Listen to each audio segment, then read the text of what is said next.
Hi guys, so today is the 30th of June and it's 26 minutes past 12 over here in the UK. I am wanting to do a very quick update today, so I'm just going to get straight into it. Is volcanic activity on the rise? This report stands out and says no. So the average for any year or any given point in modern history is 15 volcanoes erupting at the same time, and that's the number that they say is erupting today. This Professor Clive Oppenheimer says there have been quite a few eruptions in the news lately, so people question whether there's an increase in rates of volcanism that we're seeing just now, and this isn't really the case. Eruptions are happening all the time. Some make the news headlines and others don't.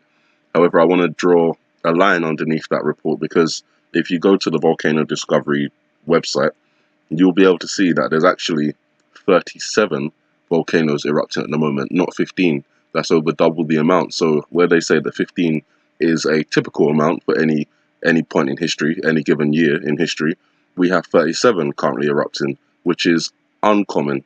So don't just listen to the reports that you get. Do a bit of digging, do a bit of diving, and see if the information is correct. As far as I can gather, the information is not correct. There's also over 121 volcanoes showing signs of unrest. So, those also have potential to erupt. And this year we've seen quite a few eruptions. So it's possible that we could have a few more from this unrest list joining the eruption list. So I just wanted to draw a line under that. We have on Friday, obviously adding to the volcanoes that are erupting, Bali, the Bali volcano erupted, and the next day, Saturday, the Indonesian volcano Sinabung erupted 50 times in one night. So not only are there more volcanoes erupting, but the eruptions appear to be getting more violent as they go along. So just something I wanted to point out. Iran has decided that it's going to reopen one of its nuclear sites that it's had dormant for 9 years. Obviously, this is coming up to the end of the nuclear deal if Europe can't save it. Iran did extend the deadline to the end of this month, which is basically today. So from tomorrow, we may hear some news coming out of Iran that they've gone ahead and started their nuclear enrichment. I already believe that they have nuclear weapons developed and ready to go. But obviously, this is something more significant in terms of the public eye.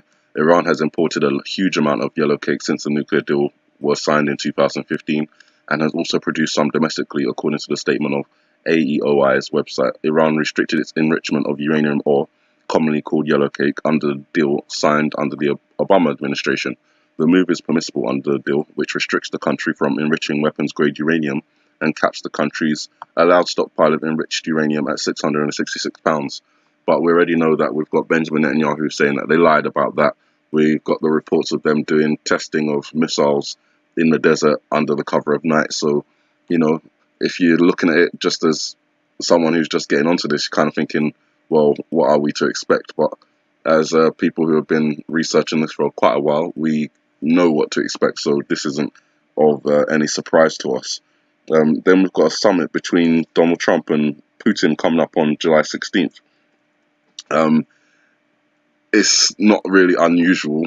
They have met before. Obviously, the news media is going to draw a lot of attention to this because, there's been reports of Putin hacking the elections, hacking nuclear plants and water facilities, and the intelligence community of the US, conclusively agree that Russia is still hacking, and that's where we're getting the reports from, as well as China, Iran, and North Korea also doing some hacking. So I thought this meeting was interesting, particularly because it comes around one of my watch days, which is July 15th. That's taken from the LC scene and the iPad Goat video.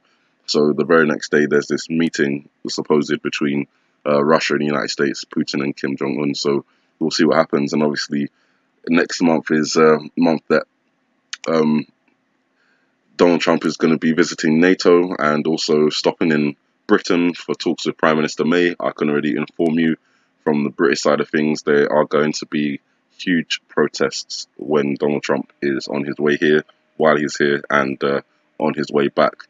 So I would, pay close attention to that because we have a lot of different cultures in our country. A lot of those different cultures have been offended by things that Donald Trump have said. So I would just, keep an eye on that, kind of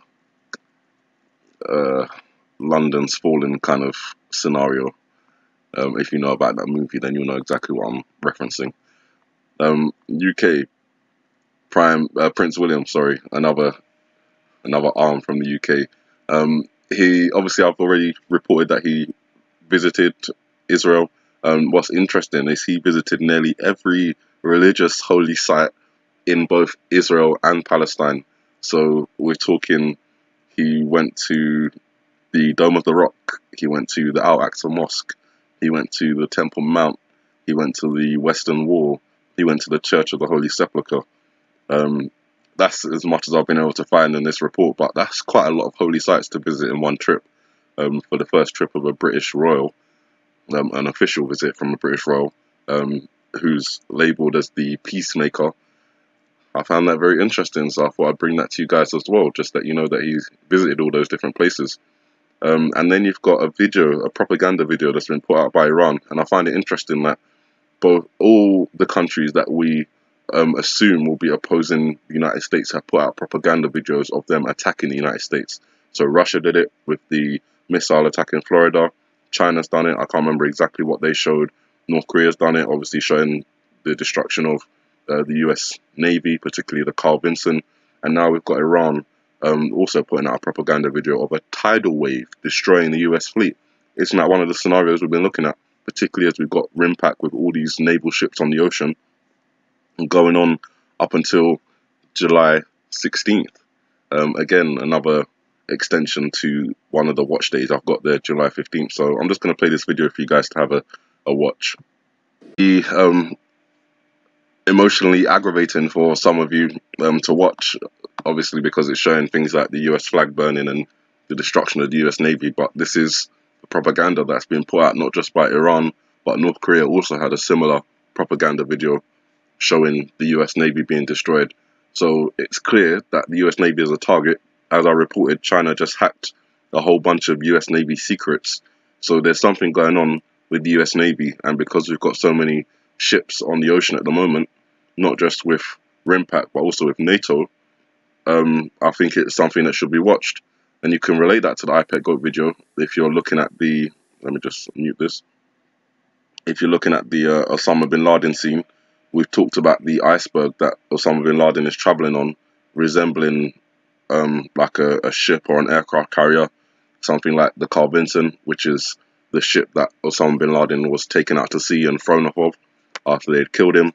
And the imagery of Osama bin Laden raising up his hands, it gives that image of something rising up. So as I've mentioned, it could be Islam rising up or Iran rising up, or it could be the actual physical movement of a wave, like a tsunami rising up.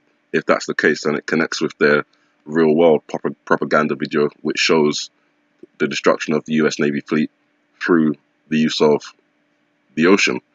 And finally, the US has ended 70 years of military presence in the South Korean capital. They haven't left South Korea altogether, but they've moved 70 kilometers away from Seoul, out of the range of North Korea's artillery. I find that interesting because of the fact that Kim Jong-un has been to Beijing, and we know that Xi Jinping exerts control and dominance over Kim Jong-un and North Korea. The fact that they stopped the exercises on the Korean Peninsula has been something that China has been pushing for a long time. But then you had the summit between Kim Jong-un and Donald Trump, where we were misled to believe that, you know, a peace agreement had been reached. But then we find out that North Korea are still developing their nuclear plants and upgrading it rather quickly. And then we get the reports of the US military being moved 70 kilometers away from the range of North Korea's artillery out of the capital of Seoul. So that could just be, as I said, it was planned long before the actual move had taken place. But the fact that it's happening now, while all the other things are happening now, it could be an indication that things are not as peaceful on the Korean Peninsula as we are being led to believe. And obviously we know that North Korea or the Korean Peninsula is going to be involved in whatever conflict is due to come in the future. But we're being told differently. So we need to use our own eyes, our own ears, and our own minds to figure out the information for ourselves, because it appears that each side has an agenda and they'll use real information but